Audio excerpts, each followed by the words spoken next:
दोस्तों, एक छोटी सी कहानी के साथ आज अपनी बात की शुरुआत करूंगा। एक छोटी सी बच्ची थी, उसका नाम था अनिका। पता नहीं क्या था, बहुत छोटी सी उम्र से ही उसको कुत्तों से बहुत डर लगता था।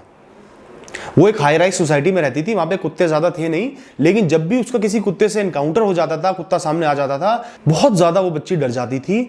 यहां तक कि उसके माँ बाप कभी भी किसी के घर जाते थे जिनके यहाँ कुत्ता हो, तो वो उसको घर छोड़ के ही जाते थे। जितने भी उनके रिश्तेदार थे, दोस्त थे, सबको पता था कि अनिका को कुत्तों से बहुत ज्यादा डर लगता है। अब एक दिन क्या हुआ, अनिका के फादर का ट्रांसफर हो गया। वहां तो वो हाई राइज बिल्डिंग में सिटी में रहते थे, अब उन्हें जाना पड़ा एक छोटे टाउन में। वहां उन्होंने एक घर किराए पे ले लिया। अब वहां क्या परेशानी थी, कुत्ते बहुत ज्यादा थे। छोटा सा टाउन था, जो सड़क के कुत्ते होते थे उनको लोग खाना वाना खिलाते थे, उनकी पॉपुलेशन बढ़ती चली जाती थी। इस तरीके से वहां पे कुत्ते बहुत ज्यादा थे। शुरू शुरू में तो अनिका एडजस्ट ही नहीं कर पाई, बहुत ज्यादा परेशान रहती थी, घर के अंदर ही पड़ी रहती थी। स्कूल तक उसके पापा उसको छोड़ के आते थे, लेके आते थे, उसके बाद वो घर में ही पड़ी रहती थी, कमरे में पढ़ाई करती रहती थी या कुछ ना कुछ अकेले खेलती रहती थी। ना उसके कोई दोस्त बने, ना वो बाहर निकल पाती थी, ना किसी भी चीज को एंजॉय कर पाती थी। अगले 2 साल उस बच्ची के बहुत ही मुश्किलों में बीते। बाहर तो जाना ही पड़ेगा, दोस्त भी बनाने ही पड़ेंगे, उन कुत्तों से कॉन्फ्रंटेशन होनी ही होनी थी। जब उस सोसाइटी में, उस कॉलोनी में कुत्ते ही कुत्ते थे, तो घर से तो बाहर बच्ची निकलेगी ना, कब तक बंद रहती। इस तरीके से उस 2 साल में अनिका का बहुत बार कुत्तों से सामना हुआ।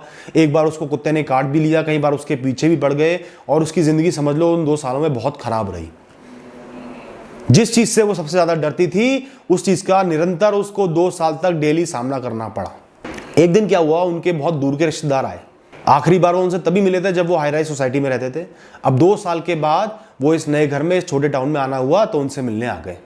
जैसे ही उन्होंने घर में एंट्री करी और बाहर इतने सारे कुत्ते देखे, आते ही उन्होंने अनिका की मम्मी से ये कहा कि अनिका कैसे यहाँ रहती है। उसको तो एक कुत्ते से इतना डर लगता था, यहाँ तो कुत्ते ही कुत्ते हैं, इस बच्ची का तो जीना हराम हो गया होगा, कितना परेशान रहती होगी। अनिका की मम्मी हंसने लगी, जोर से हंसी, और उनका हाथ पकड़ के उनको पीछे की तरफ ले गई। घर के पीछे एक बरामदा था, वहां अनिका 5-6 बड़े बड़े कुत्तों को ब्रेड खिला रही थी। ये देख के वो रिश्तेदार भौचक्के से रह गए, उनको विश्वास सा नहीं हुआ। वो लड़की जिसको कुत्तों से इतना ज्यादा डर लगता था, कुत्तों के बीच में खड़ी हुई थी, 4-5 बड़े बड़े कुत्ते ब्रेड खा रहे थे और वो खड़ी हुई थी और हंस के उनको पुचकार रही थी। अब ये क्या चमत्कार हुआ, इस चमत्कार को हम कहते हैं डर का सामना करना। कई लोग अपनी मर्जी से नहीं करते, तो कई लोगों का हो ही जाता है, किस्मत करा देती है। अनिका को कुत्तों से बहुत ज्यादा डर लगता था। अच्छा क्या था कि वहां हाई राइज सोसाइटी में कुत्तों से उसका सामना भी नहीं हो पाता था। कभी कभार कुत्ता दिख गया, डर के मारे हट जाती थी। यहां जब कुत्ते ही कुत्ते आ गए और अल्टीमेटली उसको स्ट्रगल करना पड़ा, कुत्ते ने काट भी लिया, तो उसको इवेंचुअली ये एहसास हो गया कि कुत्ता कोई हैवान नहीं होता, वो एक जानवर है। ज्यादा से ज्यादा क्या करेगा, काट लेगा ना। काट लिया उसको, इलाज हो गया, इंजेक्शन लग गए।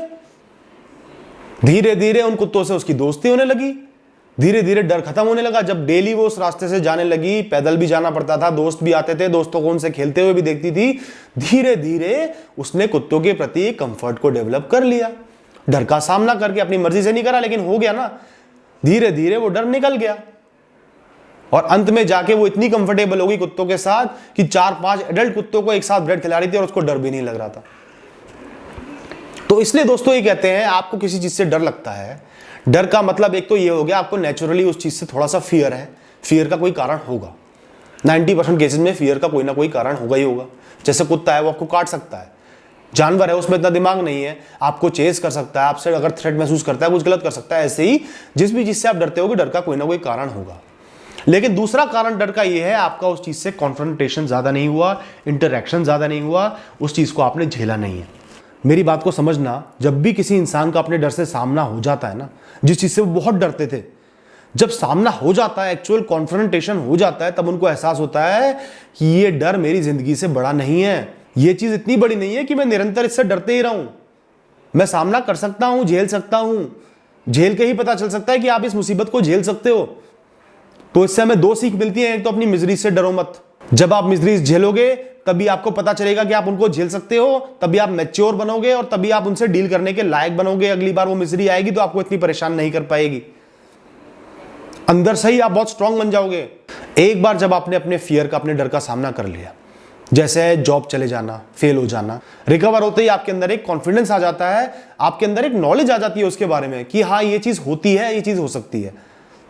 आपके दिमाग में बैठ जाता है कि मैं इस चीज का सामना कर चुका हूं, आगे भी कर सकता हूं, ये बहुत बड़ी नहीं है।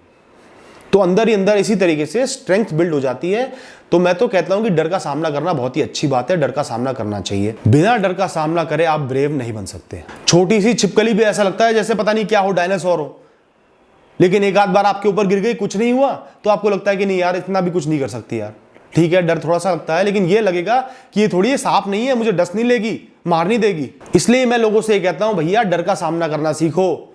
डर का सामना जब तक नहीं करोगे तब तक डरना बंद नहीं करोगे।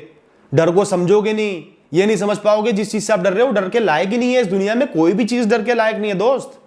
हर चीज का सामना हर इंसान कर सकता है। तो इसलिए जीवन में थोड़ा ब्रेव होके जिए।